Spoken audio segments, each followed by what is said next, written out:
Channel circus mining technology. Friends, आज का discussion topic है मिसफायर शॉट। तो फ्रेंड्स, चलिए स्टार्ट करते हैं मिसफायर शॉट के बारे में।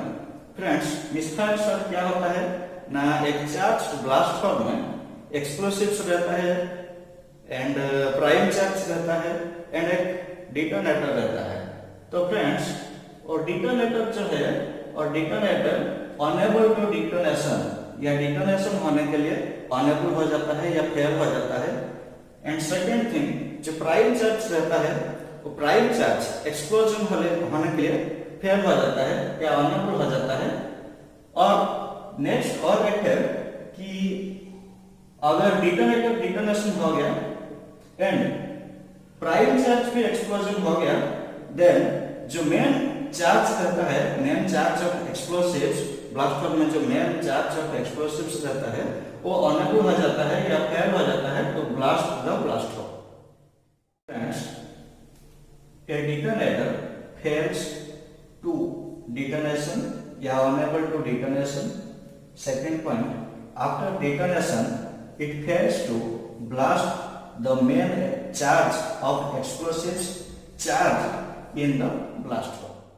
फ्रेंड्स, ऐसा शॉट को हम लोग मिसफायर शॉट करके बोलते हैं। फ्रेंड्स, अभी स्टार्ट करेंगे एक चार्ज होल मिसफायर होने के लिए क्या रीजन हो सकता है। तो फर्स्ट रीजन ये है कि यूज ऑफ डिटेरियोरेट एक्सप्लोसिव्स, मतलब डिटेरियोरेट एक्सप्लोसिव्स यूज करने से मिसफायर होने के चांसेस रहता है। डिटेरियोरेट एक्सप्लोसिव्स मींस जो एक्सप्लोसिव्स इनका क्वालिटी एंड स्ट्रेंथ में लॉसेस होता है, वही एक्सप्लोसिव्स को डिटेरियोरेट एक्सप्लोसिव्स बोलते हैं। सेकंड थिंग ये है कि डिफेक्ट इन डिटोनेटर में कुछ डिफेक्ट होने से भी मिसफायर होने का चांसेस रहता है। Third point, defect in exploder में कुछ डिफेक्ट हो सकता है। Fourth point, wear lid of the detonator may either broken or discontinued. Detonator का जो wear lid रहता है वो broken हो जाने से या discontinue हो जाने से मिसफायर होने के लिए चांसेस रहता है।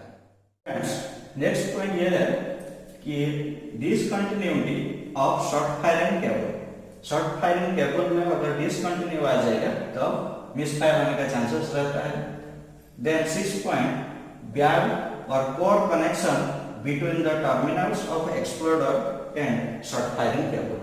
Short firing cable and exploder का जो टर्मिनल रहता है उनका बीच में जो कनेक्शन रहता है वो कनेक्शन अगर बैड या पोर आ जाएगा तब भी मिसफायर होने का चांसेस है। 7th पॉइंट यह है कि poor connection between wire lead of the detonator and short firing cable. Short firing cable and wire lead of detonator के बीच में जो कनेक्शन रहता है वो कनेक्शन पोर होने से मिसफायर होने का एक चांसेस है। Next point, wire lead and short firing cable में कार्बन ड्यू टू ऑक्सीडेशन का वजह से डिटोनेटर का जो वेयर लीड रहता है वो wire lead and short firing cable ये कार्बन हो जाता है। ये कार्बन होने से भी मिसफायर होने का चांसेस रहता है। तो कार्बन वजह से इलेक्ट्रिक करंट पास नहीं होता है एंड यह भी मिसफायर होने का एक रीजन होता है। नेक्स्ट पॉइंट यह है कि poor insulation of wire lead and short firing cable and may create short circuit. Friends, जो wire lead and short firing cable रहता है उनका इंसुलेशन पुअर होने से ये शॉर्ट सर्किट क्रिएट होने का चांसेस रहता है एंड ये शॉर्ट सर्किट का वजह से मिसफायर होने के भी चांसेस रहता है। एंड 10 नंबर पॉइंट ये है कि we have to give sufficient power to explode होने के लिए जितना पावर चाहिए उतना सफिशिएंट पावर होना चाहिए। तो फ्रेंड्स, एक चार्ज होल मिसफायर होने के लिए जो रीजन रहता है वो रीजन में 10 रीजन आप लोगों को दिया हूं। तो अभी स्टार्ट करेंगे how to avoid misfire. Friends, चलिए स्टार्ट करते हैं हाउ अवॉइड मिसफायर, मिसफायर कैसे अवॉइड कर सकते हैं। First point, should not use deteriorate explosives and detonator. Deteriorate explosives and detonator use नहीं करना चाहिए।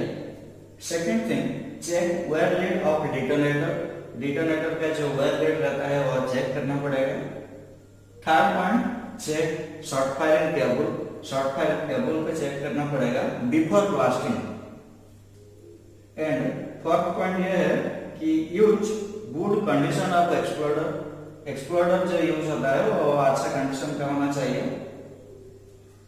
5 नंबर पॉइंट ये है, connection of wire should not be poor, जो wire lead and short firing cable के अंदर जो कनेक्शन रहता है वो कनेक्शन पोर नहीं होना चाहिए। And exploder and short firing cable, exploder का जो टर्मिनल रहता है, टर्मिनल में जो कनेक्शन रहता है वो कनेक्शन भी पोर नहीं होना चाहिए। Friends 6 number point, connection between short firing cable and terminals of exploder should not be poor. Exploder का terminal and short firing cable जो कनेक्शन होता है वो कनेक्शन पोर नहीं होना चाहिए। 7 पॉइंट ये है कि अवॉइड पोर इंसुलेशन वायर, जो वायर में पोर इंसुलेशन रहता है वो पोर एंड इंसुलेशन वायर को हम लोग को अवॉइड करना पड़ेगा। And it is good for use separate two single core wire with a distance. Single core wire use करने से पोर इंसुलेशन वायर होने से भी कुछ प्रॉब्लम नहीं होता है, क्योंकि उनका जो शॉर्ट सर्किट होने का चांसेस नहीं रहता है। And avoid double core cable, double core cable avoid करना चाहिए। तो फ्रेंड्स ये जो सब डिस्कशन हुआ है वो इलेक्ट्रिकल ब्लास्टिंग के लिए। एंड अभी स्टार्ट करेंगे फ्यूज ब्लास्टिंग के लिए क्या करना पड़ेगा। तो सबसे पहले अवॉइड वेट फ्यूज अवॉइड करना पड़ेगा। Second thing, concentrate in improper timing of fuse, fuse का जो इम्प्रॉपर टाइमिंग रहता है वो टाइमिंग पर कंसंट्रेशन ध्यान देना पड़ेगा, क्योंकि टाइमिंग चेंज हो जाने से दूसरा हॉल को इफेक्ट हो सकता है। थर्ड नंबर पॉइंट यह है कि ड्यूरिंग स्टैनिंग इट में chances to break the fuse और ड्रॉन आउट। स्टैनिंग करना टाइम में जो फ्यूज रहता है वो फ्यूज ब्रेक होने का चांसेस होता है एंड बाहर निकल जाता है, तो ये ऊपर में ध्यान देना पड़ेगा। So thank you friends for watching my video and please subscribe my channel to getting more and more knowledge about surface mining technology.